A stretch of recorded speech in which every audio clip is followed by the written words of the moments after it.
right, so this is going to be another movie review. This one's called Charlie Chan on Broadway, 1937. It's going to be another crime mystery thriller.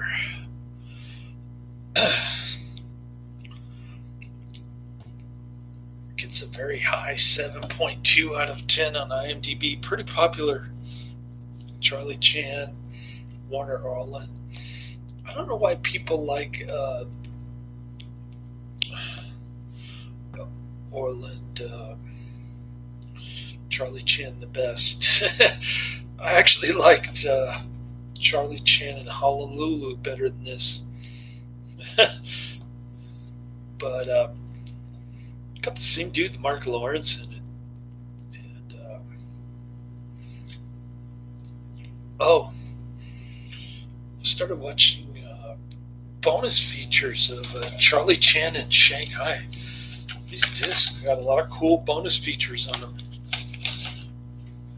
And one of the bonus features is a Mexican flick called Errant Trace, 1931. It is the Spanish version of Charlie Chan Carries On from the same year. You've got a Mexican Charlie Chan and a Mexican Scotland Yard.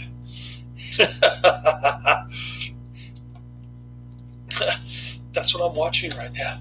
Then I got Charlie Chan in Shanghai. I think the trailer is part of the bonus features as well. And then I started getting into Kill Squad and some of these other movies that I've been holding off on. I've been holding out on Mr. Karate Man. Anyway, Charlie Chan on Broadway. So this movie has nothing to do with Broadway, as the so-called experts in the bonus features tell us. And they're just opening rolling credits background of Times Square. That's it. And a bunch of news reporters taking photographs to help out Charlie Chan. And of course, it's got number one son, Keye Luke, the greatest Chinese actor of all time, better than Jackie Chan, better than Bruce Lee.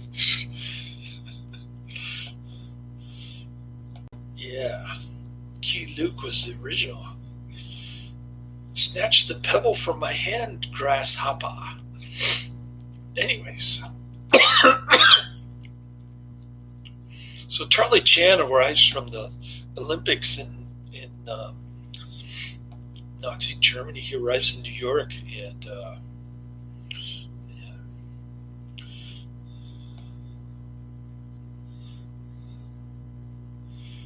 Toshiya Mori.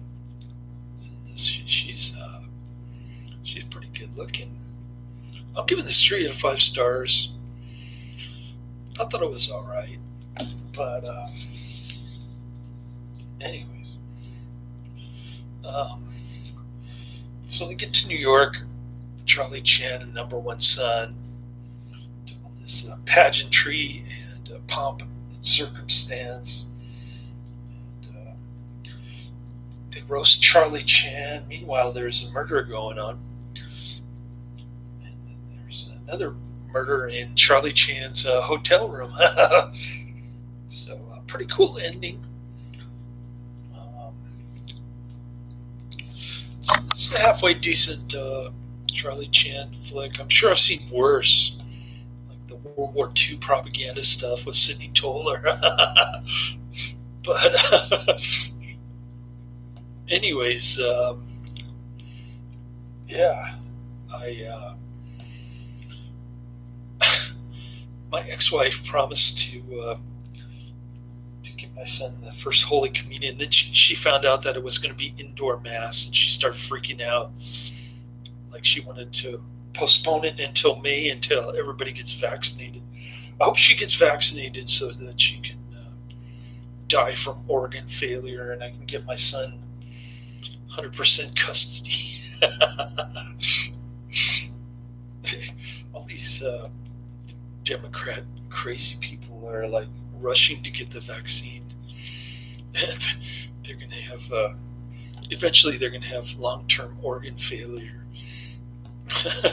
According to what I've been reading, rumors going around the not the lamestream media, CNN, but the alternate media that I tend to frequent quite a bit. But it's quite obvious that she wants to get the vaccine sooner rather than later. She's probably already gotten her first shot, I'm guessing, which is a good thing for me, because she's putting that poison in herself, the bioweapon, the gene therapy. And it's like drinking a bottle of poison, or drinking some aborted baby fetus.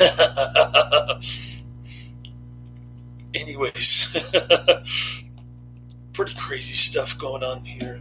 I know there's an alternate Canadian vaccine that's not RNA gene therapy, and I suppose that's the one that I'll be asking my son's pediatrician to give, if she ever gets the idea that she's going to jab him with the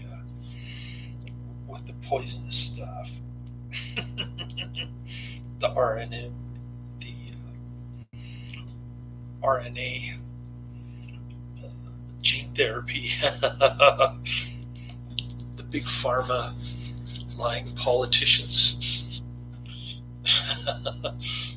Poison bioweapon against humanity.